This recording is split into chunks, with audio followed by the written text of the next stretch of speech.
అందరికీ జైభీం. నేను Rajesh Mahasena. Welcome to Mahasena media. బోట్లు ప్రకాశం బ్యారేజ్ని గుద్దాయనే వార్త ఈరోజుది కాదు. మనం తొమ్మిది రోజుల ముందు నుంచి కూడా వింటున్నాం.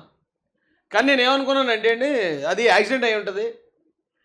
అంత బోట్లు ప్లాన్ చేసి ప్రకాశం బ్యారేజ్ని గుద్దేస్తే ఆ బ్రిడ్జ్ ఏదైతే బ్యారేజ్ ఉందో అది కూలిపోతే లక్షల మంది చచ్చిపోతారు కదా. లక్షల మందిని చంపేసే ప్లాన్ ఎందుకు వేస్తారు? అది కరెక్ట్ అయి ఉండదేమో అనుకుని ఇప్పటివరకు మాట్లాడలేదు నేను. కానీ ఈరోజు నాకు అనుమానం వచ్చిందండి. ఇప్పుడే అసలు ఈ బోట్లు అనేవి ఆ సమయానికి కరెక్ట్గా అడుగొచ్చి గుద్దటం ఏంటి?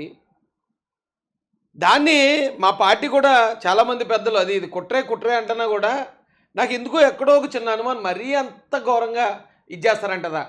ఎందుకంటే లక్షల మంది కదా, ఊర్లు కుట్టిపోతాయి. అంతమందిని చంపడానికి అంత కుట్ర పన్నుతారంటారా అని ఎందుకో నాకు మాట్లాడడానికి ఇప్పటిదాకా మనసు ఒప్పలేదు. కానండి నాకు ఇప్పుడు అనుమానం వచ్చిందండి. డౌట్ నెంబర్ 1 ఏంటండి, బోట్ల కోసం ఎవరు రాలేదు.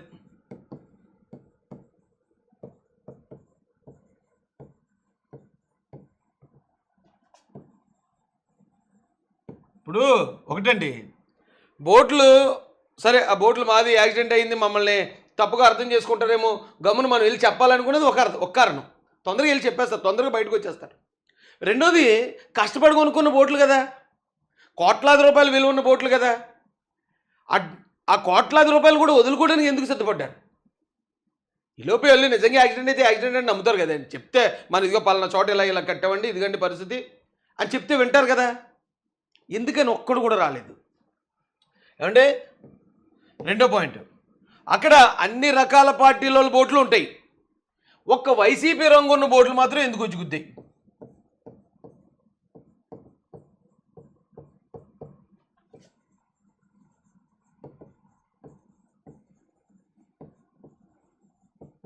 ఎందుకు? ఇదెందుకు? బోట్లని చైనలతో బంధించి 3 బోట్లను కలిపి కట్టాల్సిన దగ్గరేమో తాడుతో కట్టారు. అంటే ఇంటెన్షనల్గా ఇది తెంపుకుని వెళ్ళిపోవాలి, ఇవి తెంపుకుని వెళ్ళి బ్యారేజ్ని గుద్దేయాలి, బ్యారేజ్తో పాటు మొత్తం సర్వనాశనం అయిపోవాలి.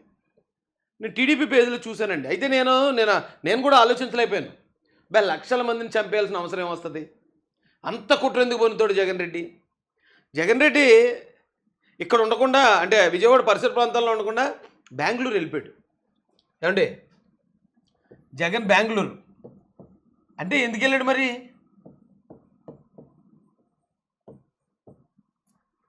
బెంగళూరు ఇదేనా? సరే, ఏదోటి. అంటే ప్రకాశం బ్యారేజ్ని మనం అటాక్ చేయబోతున్నాం, మొత్తం విజయవాడ అంతా మునిగిపోబోతుంది, లక్షలాది మంది చనిపోతారు కాబట్టి మనం విజయవాడలో ఉండకూడదు, విజయవాడ పరిసర ప్రాంతాల్లో ఉండకూడదని మొత్తం మకం అక్కడ మార్చేసాడా ఈ సమయంలో? ఎందుకంటే ఇప్పుడే ఎందుకు, విజయవాడ అంత కష్టంలో ఉన్నప్పుడు ఒక నాయకుడికి వాళ్ళకి అండగా ఉండాల్సిన సమయంలో ఇప్పుడు విజయవాడ నుంచి బెంగళూరుకి ఎందుకు మకం మార్చాడు? ఇదొక డౌట్ అండి. అయితే ఎందుకు లక్షలాది మందిని చంపడానికి ప్లాన్ చేసి ఉంటాడు జగన్ అని అనిపించింది అంటే, మరి టీడీపీ వాళ్ళు అఫీషియల్లో వాళ్ళు చెప్పారు, ఒక కారణం చెప్పారు. ఎవరో ఇద్దరు వ్యక్తులు ఒకరినొకటి చంపుకుంటేనే మనోడు వెళ్ళిపోయి ఢిల్లీలో రాష్ట్రపతి పాలన కావాలండి. అంటే ఎలాగైనా చంద్రబాబు నాయుడు గారిని దింపేయాలి, ఇప్పుడు అర్జెంటుగా దింపేసి అతను ఎక్కేయాలి. సో ఇలాంటి పెద్ద డిజాస్టర్ ఏమైనా జరిగితే, వేల మంది లక్షల మంది కనుక చనిపోయే పరిస్థితి వస్తే మరి ఖచ్చితంగా రాష్ట్రపతి పాలన వచ్చేస్తుంది కదండి. ఎందుకంటే ఈ ప్రభుత్వం డీల్ చేయలేకపోతుంది, ఈ ప్రభుత్వం ఈ వరదను కంట్రోల్ చేయలేకపోయింది. కాబట్టి ఈ భారత సైన్యం రంగంలో దిగాలి, రాష్ట్రపతి పాలన ఉండాలి, వచ్చేస్తుందండి రాష్ట్రపతి పాలన. అంటే ఈ రాష్ట్రంలో రాష్ట్రపతి పాలన తెచ్చుకోవడం కోసం జగన్ రెడ్డి, అంటే చంద్రబాబు నాయుడు గారిని దింపడం కోసం, జగన్ రెడ్డి మళ్ళీ ఇమ్మీడియట్గా ముఖ్యమంత్రి అయిపోయే అవకాశం కోసం లక్షలాది మందిని లేపేయడానికి ప్లాన్ చేసాడని ఖచ్చితంగా ఈ కారణాలు చెప్తుంటే అనిపిస్తుంది కదండి. నాకైతే కన్ఫర్మ్.